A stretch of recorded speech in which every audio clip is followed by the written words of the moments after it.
ప్రత్యేక ధన్యవాదాలు మీడియా మిత్రులకి. ఇట్లా ఈరోజు మనకు తెలుసు 1960 ఆగస్టు 9న ఏదైతే ఆ రోజు చాచా నెహ్రూ గారు ప్రధానమంత్రి ఉన్నప్పుడు ఖచ్చితంగా ఈ దేశంలో ఉన్నటువంటి యువకులను ప్రోత్సహించాలి, ఈ దేశంలో ఉన్నటువంటి ఆర్థిక వ్యవస్థను బలంగా వివిధ దేశాలతో పోటీపడాలంటే ఇక్కడ ఉన్నటువంటి యువకులను ప్రోత్సహించాలనే ఆలోచనతో గౌరవ మాజీ ప్రధానమంత్రి స్వర్గీయులు చాచా నెహ్రూ గారు వారి కేబినెట్ ఉన్నటువంటి చాలా మంది గొప్ప నిర్ణయం తీసుకున్నారు.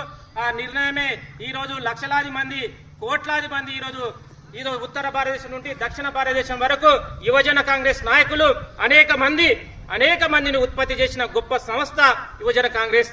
దాంతో పాటు చాలా మంది ప్రధానమంత్రులు ఉన్నారు, ఈ రాష్ట్ర ముఖ్యమంత్రులు ఉన్నారు, అదేవిధంగా గవర్నర్లు ఉన్నారు.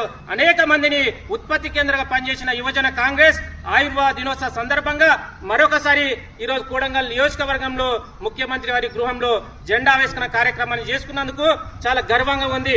దయచేసి ఈ దేశంలో ఉన్నటువంటి ఈ రాష్ట్రంలో ఉన్నటువంటి యువకులారా, కాంగ్రెస్ పార్టీ ఈ కాంగ్రెస్ పార్టీ ఒక సామాన్యుని ప్రధానమంత్రిని చేసింది, ఒక సామాన్యుని ముఖ్యమంత్రిని చేసింది, ఒక సామాన్యుని గవర్నర్ చేసింది, ఒక సామాన్యుని ఈరోజు రాష్ట్రపతిని చేసింది. కాబట్టి దయచేసి ఈరోజు ఎలాంటి బ్యాక్ సపోర్ట్ లేని వాళ్ళు ఇట్లా కాంగ్రెస్ పార్టీలో రాండి. ఎన్ఎస్సీ యూత్ కాంగ్రెస్ నాయకులుగా ఈరోజు అభివృద్ధి చెందు దేశంలో ఈరోజు దేశానికి ఉపయోగపడే విధంగా సేవలు చేయాలనే ఆలోచన ఉన్న వాళ్ళు ఖచ్చితంగా నిర్భయంగా ఈరోజు కాంగ్రెస్ పార్టీలో ఆహ్వానం పలుకుతున్నాం. దానితో పాటు మీరు ఫలితాలు ఇలా చూసిండ్రు. దేశం ఎప్పుడో దాదాపు 1940లో 47లో దేశానికి స్వతంత్రం వచ్చినప్పుడు కనీసం ఒక పూట తిండి లేని పరిస్థితికి వెళ్ళి ఈ రోజు ప్రపంచంలోనే 193 దేశాల్లో అగ్రగామి దేశంగా 3వ ఆర్థిక వ్యవస్థగా ఈ రోజు రూపుదిద్దిందంటే ఆ రోజు పునాదులు వేసిండ్రు, ఆ రోజు బేసిక్స్ వేసిండ్రు. కాబట్టి ఈ దేశం ఈరోజు ముందుకు పోతుంది. కాబట్టి దయచేసి మిత్రులంతా ఆలోచన చేయాలి. ఈరోజు బీజేపీ అనేక విధాలుగా అబద్ధాలు చెబుతూ మతాల మీద రాజకీయాలు చేస్తుంది.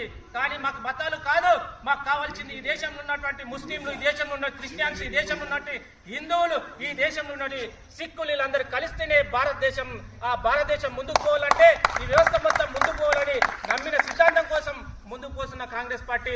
అదేవిధంగా ఎస్సీలకు రిజర్వేషన్ ఇచ్చింది, ఎస్టీలకు రిజర్వేషన్ ఇచ్చింది. ఈ రోజు ఈడబ్ల్యూఎస్ ఏదైతే గొప్ప కుటుంబంలో ఉన్నటువంటి నిరుపేదలకు ఇట్లా ఈడబ్ల్యూఎస్ రూపంలో రిజర్వేషన్ ఇచ్చింది. అత్యంత ముందున్న గొప్ప బాధ్యత ఈ రోజు బీసీలను ఇట్లా ఖచ్చితంగా మీరు నిర్లక్ష్యం చేసినాం. తెలిసి తెలియకో ఆ యొక్క తప్పును సరిదిద్దుకుంటున్నాము. దానిలో భాగంగానే తెలంగాణకెళ్ళే 42%